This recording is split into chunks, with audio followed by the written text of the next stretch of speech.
할렐루야. 네, 수요일 새벽 예배에 오신 얼바인 우리 교회 성도님들 한 분 한 분 주의 이름으로 환영하고 축복합니다. 네, 오늘 또 우리 하나님께서 주시는 말씀 함께 보도록 하겠습니다. 신약 성경 디모데전서 1장 12절부터 20절까지입니다. 신약 성경 337페이지에 있습니다. 디모데전서 1장 12절부터 20절까지의 말씀입니다. 다 찾으신 줄 알고 한 목소리로 합독하겠습니다.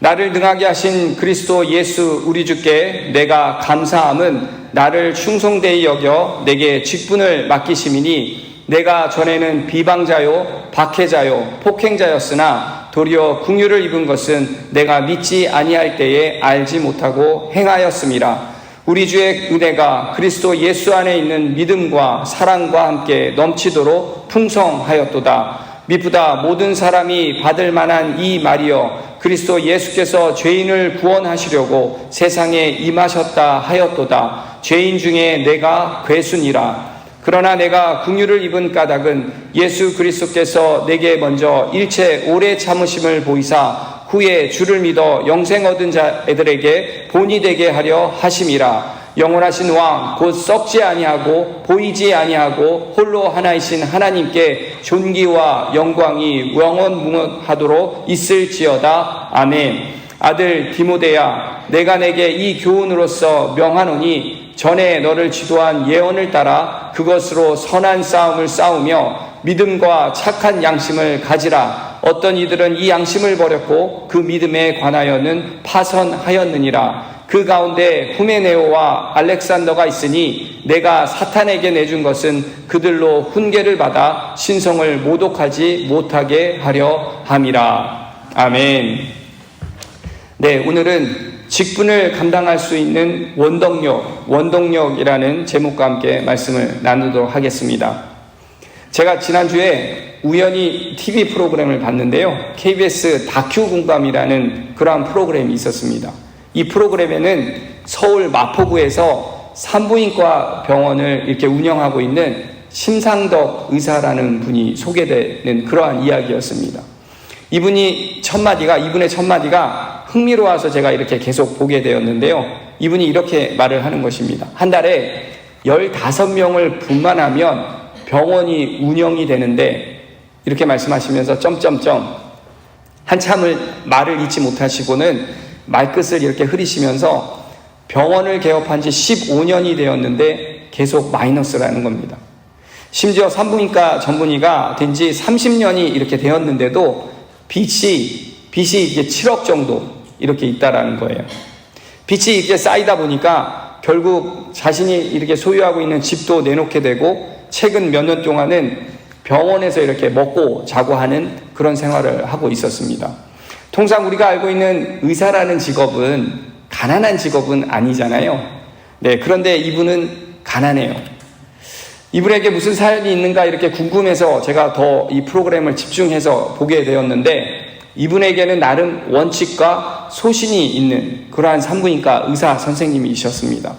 서울대 의대를 졸업하고 나름 이렇게 큰 병원에 일할 수가 있었음에도 그 길을 가지 않고 자신의 그 원칙을 지키면서 병원을 운영하고 있었습니다.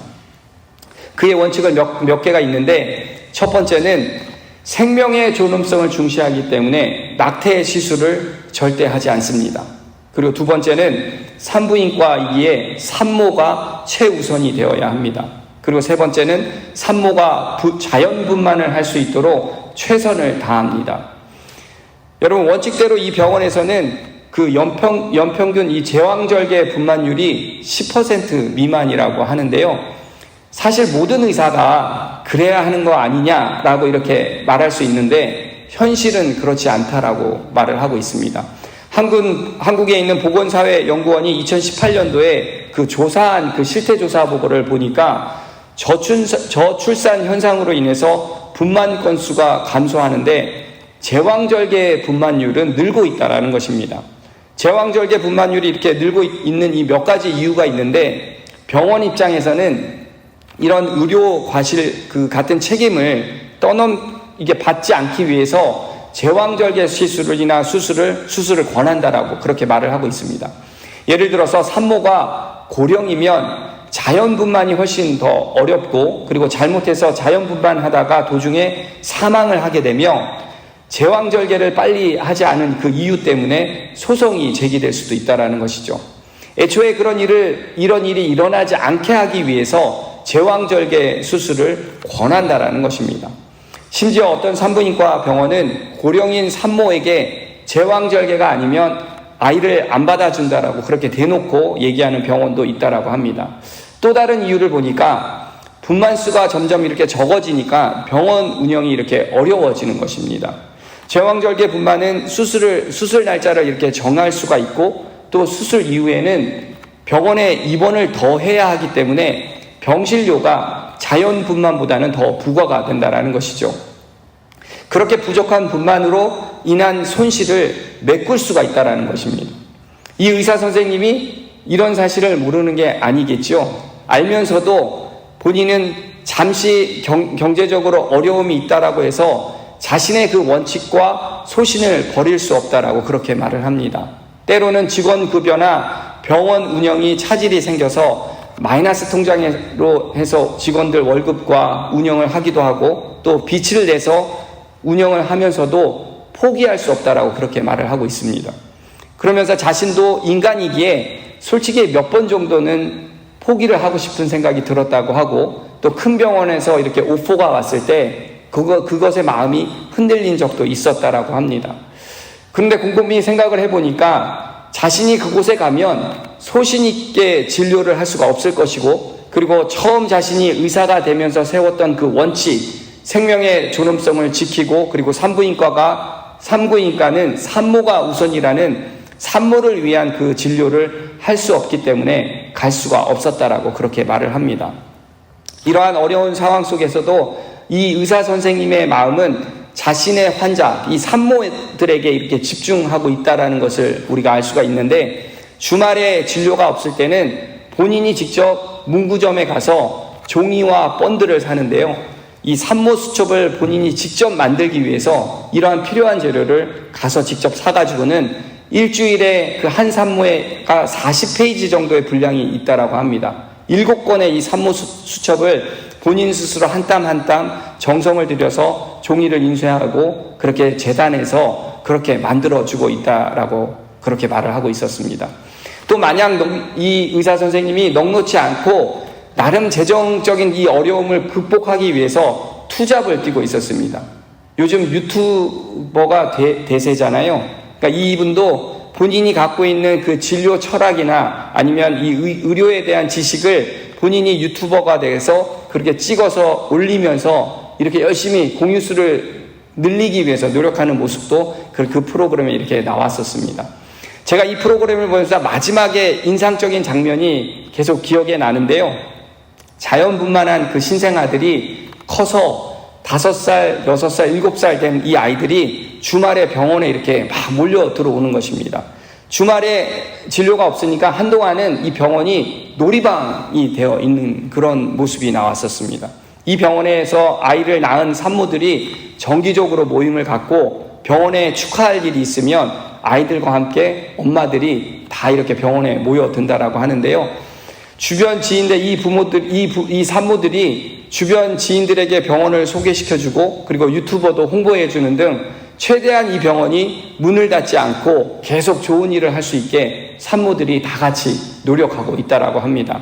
그날은 유튜버로 이렇게 구독자가 1000명이 되어서 다 같이 모여서 축하하는 자리였다라고 하면서 짜장면을 먹으면서 아이들과 그 산모들이 교제하는 모습이 참 아름답게 보였었습니다. 한 아이가 의사 선생님에게 이렇게 물을 떠다 주는 모습에 의사 선생님이 이런 말을 하는 거예요. 아이들이 와서 이렇게 놀아주고 잘 크는 모습을 보면 자신이 하고 있는 일이 굉장히 뿌듯하다. 이 아이들이 바로 자신이 소신과 원칙을 지켜낸 흔적이라고 자신은 생각한다. 이렇게 말을 하고 있는 겁니다. 다음에 또 오세요. 병원에서 유일하게 말할 수 있는 과는 산부인과라고 말을 합니다. 다른 과는 아픈데 치료가 다 되고 나면 또 다시 와서 치료받으세요. 이렇게 말을 할 수가 없지 않습니까? 근데 산부인과는 둘째, 셋째 낳으려고 또 오시라고 그렇게 말을 할 수 있다고 하니까 자신은 행복한 사람이라고 그렇게 인터뷰를 마무리를 하고 있는 겁니다.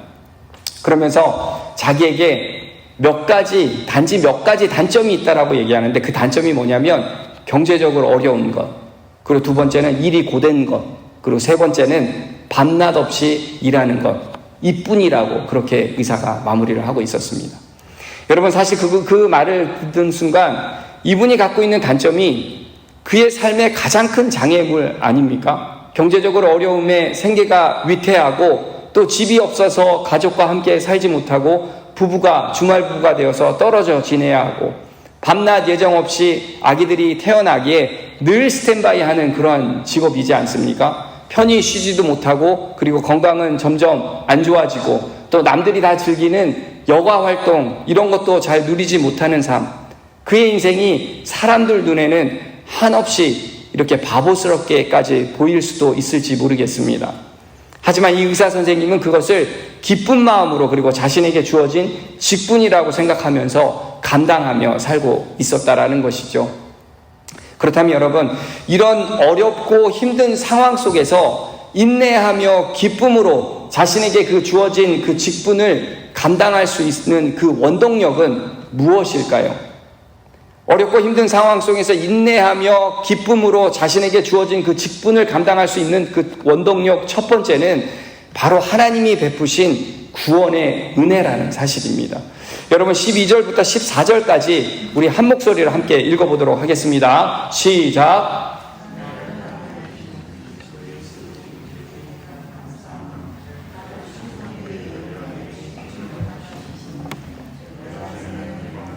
박해자요 폭행자였으나 도리어 긍휼을 입은 것은 내가 믿지 아니할 때에 알지 못하고 행하였음이라. 우리 주의 은혜가 그리스도 예수 안에 있는 믿음과 사랑과 함께 넘치도록 풍성하였도다. 아멘. 바울은 먼저 12절에 자신에게 능력 주시고, 그리고 충성되이 여겨 복음 전파의 직분을 맡겨주신 하나님의 은혜에 대해서 감사한다라고 그렇게 말하고 있습니다. 여기서 자신을 능하게 하신 시기를 보면 다메섹 도상에서 주님을 인격적으로 그리고 극적으로 만난 시기를 말하는 것인데요. 그때 바울은 회심과 동시에 소명을 부여받았고, 주님께서 자신에게 능력을 부어주셨고, 그리고 동시에 자신을 믿어 주셨던, 그리고 복음을 전하는 사도의 직분까지 그렇게 받았다라고 그렇게 말을 하고 있습니다. 그리고는 자신이 감사할 수밖에 없는 이유를 13절에 과거의 그 자신의 그 추악한 모습을 하나하나 열거하면서 설명하고 있죠. 자신은 과거에 그리스도를 신성모독했던 비방자였고, 그리고 하나님의 교회와 그리스도를 핍박했던 그러한 핍박했던 자였음을 고백하고 있습니다. 심지어 성도들을 폭행하고 죽이기까지 하고 남녀를 결박해서 옥에 넘기기까지 했던 폭행자였음을 그는 고백하고 있다라는 것이죠. 한마디로 구제불능이었다라는 것입니다. 하나님의 그 크신 은혜로 말미암아 자신이 그 과거에 교회를 핍박하던 자에서 하나님으로부터 버림받은 존재였음에도 하나님은 능력의 종으로, 그리고 주님을 신뢰받는 그러한 자로 변하게 해주셨다라는 것을 강조하면서 이렇게 말을 하고 있다라는 것이죠. 온전한 주님의 그 주권과 무조건적인 은혜가 아니었으면 불가능한 일이었다라고 말을 하면서 지금 이렇게 주님의 그 긍휼함을 입었다고 그렇게 고백하고 있다라는 것입니다. 그러면서 넘치도록 그 풍성한 하나님의 은혜를 찬양하며, 그 은혜는 그리스도 예수 안에 있는 사랑과 믿음 속에서 더욱 풍성해졌다라고 그렇게 고백하고 있습니다. 성도 여러분, 사도 바울은 이런 하나님의 주권적 은혜를 디모데에게만 그렇게 말한 것이 아니었죠. 고린도전서 15장 10절 말씀을 보면 내가 나된 것은 하나님의 은혜로 된 것이니 오직 나와 함께 하신 하나님의 은혜로다. 여러분, 에베소서 1장 7절 말씀에는 또 우리는 그리스도 안에서 그의 은혜의 풍성함에 따라 그의 피로 말미암아 속량 곧 죄사함을 받았느니라. 또 디도서 3장 7절에는 우리로 그의 은혜를 힘입어 의롭다 하심을 얻어 영생의 소망을 따라 상속자가 되게 하려 하심이라. 여러분, 아멘이시죠? 그렇게 성도 여러분, 하나님께서 베풀어 주신 그 구원의 은혜를 우리도 입었기 때문에 우리도 마찬가지로 우리에게 주어진 그 직분을 능히 기쁨으로 감당하며 살 수 있게 될 줄 믿습니다. 비록 과거에 우리가 어떤 모습이라 할지라도 또 현재의 모습에 대해서 세상 사람들이 우리를 무엇이라고 말을 할지라도 우리 모두는 하나님께서 그렇게 베풀어 주신 구원의 은혜를 입었기에 어렵고 힘든 상황이라 할지라도 우리는 인내하고 그리고 기뻐하며 우리에게 주어진 직분을 능히 감당하며 나아가게 되는 것입니다. 이처럼 어렵고 힘든 상황에서 우리가 인내하며 기쁨으로 우리에게 주어진 그 직분을 감당할 수 있는 원동력 첫 번째는 하나님이 베푸신 구원의 은혜였습니다. 그리고 두 번째는 오직 예수 그리스도의 능력이라고 말을 하고 있는데요. 15절, 16절, 17절 말씀 함께 보도록 하겠습니다. 미쁘다 모든 사람이 받을 만한 이 말이여 그리스도 예수께서 죄인을 구원하시려고 세상에 임하셨다 하였도다. 죄인 중에 내가 괴순이라. 그러나 내가 긍휼을 입은 까닭은 예수 그리스도께서 내게 먼저 일체 오래 참으심을 보이사 후에 주를 믿어 영생 얻은 자들에게 본이 되게 하려 하심이라. 영원하신 왕 곧 썩지 아니하고 보이지 아니하고 홀로 하나이신 하나님께 존귀와 영광이 영원 무궁토록 있을지어다. 아멘. 여러분 15절에 미쁘다 모든 사람이 받을 만한 이 말이여에서 미쁘다라는 말은 믿을 만하다라는 이러한 뜻입니다. 그렇게 미쁘다 이하에 언급되는 말은 전적으로 확실하고 그리고 믿을 수 있음을 강조하는 어구라고 우리가 볼 수가 있는데요. 이는 요한복음 15장 51절에 예수님께서 진실로 진실로라는 이 말씀하신 표현과 같다라고 볼 수가 있습니다. 그런데 사도 바울은 이런 표현을 한 뒤에는 그리스도 예수께서 죄인을 구원하시려고 세상에 임하셨다라고 그렇게 말을 하고 있습니다. 이는 당시 사람들에게 예수님은 현실적인 그 문제를 해결해 주시려고 오시는 그러한 왕이 아니시고 죄인을 구원하시기 위해서 오신 메시아임을 말하고자 했다라는 것이죠. 그러면서 죄인 중에 괴수인 자신에게 그토록 크신 인내와 은혜를 보이심으로써 이후에 구원을 얻어 영생을 얻게 될 모든 자들을 위한 모범을 보이셨다라고 그렇게 말을 하고 있습니다. 그런데 여러분, 이 부분에서 우리가 좀 더 주목해야 되는 것은 지금까지 사도 바울이 디모데에게 자신의 간증을 말하면서 자신의 과업을 말하고 있지 않았습니다. 과거 자신의 그 과업을 통해서 과장해서 자신을 드러내는 그런 말이 아니라 오직 예수 그리스도께 초점을 두고 말을 하고 있다라는 것이죠. 죄인 중에 괴수인 자신을 구원하심으로써 영원토록 찬송받으실 주님만을 그렇게 높이고 있다라는 것입니다. 사실 우리가 너무도 잘 알고 있듯이 사도 바울은 그 누구보다도 탁월한 지성인이었습니다. 혈통적으로 봐도 전혀 흠이 없는 남들에게 인정받을 만한 조건을 이렇게 두루 갖춘 사람이었습니다. 하지만 바울은 자기를 높이는 것이 아니라 오히려 자신을 한없이 낮춤으로써 오직 하나님께 영광을 돌려야 함을 강조하고 있다는 것이죠. 여러분 사실 우리도 보면 우리가 입술로 하나님을 또 예수님을 이렇게 그 은혜를 우리가 말을 하면서도 어쩌면 우리 내면 속에서는 내 자신이 좀 더 드러나고 싶어하는 그런 마음이나 그렇게 말을 할 때가 우리가 종종 있지 않습니까? 그리스도가 있어야 할 자리에 때로는 내가 그 자리에 있게 되고 내가 주인 행세를 할 때가 우리가 그렇게 살고 있었던 적도 있었음을 우리는 고백합니다. 성도 여러분, 바울은 과거 그리스도를 믿는 그 믿음 안에서 살지 못했던 시절에는 자신이 그 자신의 삶의 주인이 되었음을 고백했었습니다. 자기의 의를 추구함으로써 하나님 앞에 인정받고자 그러한 인본주의적인 삶을 살았던 적이 있었음을 고백했었습니다. 하지만 예수 그리스도가 나의 주인으로 믿고 난 이후에는 율법에서 해방되었고 그리고 자신의 자아는 죽고 오직 내 안에 그리스도만이 사는 주님이 내 인생의 주인 되심을 그렇게 고백했다라는 것이죠. 그렇게 어렵고 우리가 힘든 상황을 인내하고 그렇게 기쁨으로 우리에게 맡겨진 그 직분을 감당하기 위해서는 바로 오직 예수 그리스도의 능력이 되는 줄 믿습니다. 이처럼 어렵고 힘든 상황, 인내하고 기쁨으로 우리에게 주어진 그 직분을 감당하는 그 원동력 첫 번째는 하나님이 베푸신 은혜, 구원의 은혜였습니다. 그리고 두 번째는 오직 예수 그리스도의 능력이었습니다. 그리고 마지막 세 번째 원동력은 믿음과 착한 양심이라고 성경은 그렇게 말을 하고 있습니다.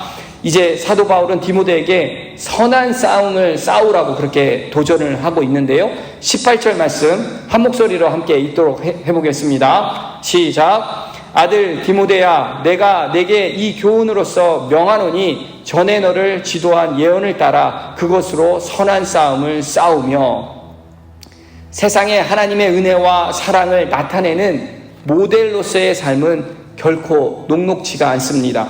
너무 치열해서 싸움과 전쟁에 이렇게 비유될 정도인데요.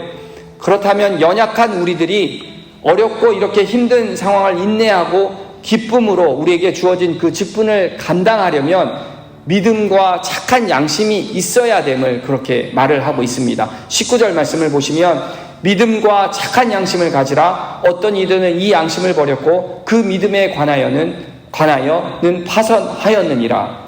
힘들고 어렵지만 믿음과 양심을 지키며 버틸 때에 우리는 우리에게 주어진 그 직분을 잘 감당할 수 있고 그리고 승리하는 삶을 살 수 있다라고 그렇게 말하고 있습니다.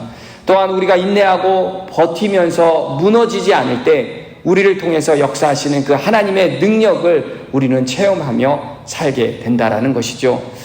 사랑하는 성도 여러분, 제가 설교 초반에 산부인과 의사 선생님을 말씀을 드렸지 않습니까? 이 의사 선생님이 건강하게 자라는 아이들을 자신의 그 소신과 원칙을 지키는 흔적이라고 그렇게 말을 했었습니다. 그렇다면 여러분, 저와 여러분은 평생 우리가 직분을 감당하면서 우리가 남겨야 하는 흔적이 무엇이라고 여러분들은 생각하고 계십니까? 여러분, 그것이 바로 십자가의 흔적인 줄 믿습니다. 그렇게 우리는 어렵고 이런 힘든 상황 속에서도 그 하나님이 베푸신 그 구원의 은혜로 그리고 오직 예수 그리스도의 능력으로 그리고 우리에게 주신 믿음과 그리고 착한 양심으로 주어진 직분을 우리가 능히 감당하며 그렇게 십자가의 흔적을 남기기 위해서 노력하며 살아가는 저와 여러분 되시길 주의 이름으로 축원드립니다. 아멘. 함께 기도하겠습니다. 하나님, 오늘 사도 바울의 그 간증을 통해서 우리에게 어렵고 그 힘든 상황을 인내하고 그렇게 기쁨으로 우리에게 주어진 직분을 감당할 수 있는 원동력이 무엇인지 알게 해주셔서 감사합니다. 사도 바울은 삶의 말년까지도 처음 회심했을 때와 전혀 다름없는 그 믿음과 겸손 그리고 감격을 잃지 않고 살아갔습니다. 우리도 사도 바울처럼 예수 그리스도를 만났을 때처럼 한결같이 동일한 믿음으로 겸손함과 감격을 유지하며 살아가게 하여 주시옵소서. 그러한 자세와 모습으로 늘 변함없이 열정으로 복음을 전하며 그리고 죄지은 우리를 구원하시고 만물을 새롭게 하시는 그 주님의 은혜와 능력을 이 세상에 생생히 증거하며 살아가는 저희들 되게 하여 주시옵소서. 오늘도 우리에게 그 주신 말씀에 거하며 순종하며 살 것을 고백하며 이 모든 말씀 살아계신 예수님의 이름으로 간절히 기도하옵나이다. 아멘.